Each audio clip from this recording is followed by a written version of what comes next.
আজকে শীতের দুপুরে আন্ডাকারি আর হচ্ছে ঢোপসা আলু এই দিয়ে আজকে আমাদের রেসিপি হয়েছে। উইথ ধনেপাতার চাটনি হয়েছে, যার মধ্যে জলপাই আছে এবং স্যালাডের মধ্যে তেমন কিছু নেই, পেঁয়াজ আছে খালি। হ্যাঁ, এখন আমি পুরানা স্টাইলে, আমার সেই পাঞ্জা স্টাইল, হ্যাঁ, একবারে এক গ্লাসে ভাত খাচ্ছি, দেখো। হুম,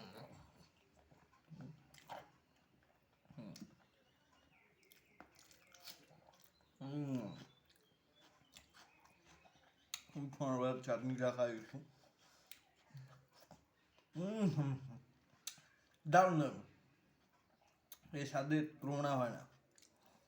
হুম, এর ঢোকচার সাইজ আলু ভেঙে নিই। হুম,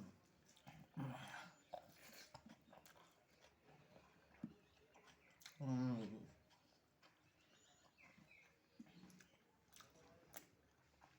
কারা কারা আলু খেতে পছন্দ করে কমেন্ট করে তো।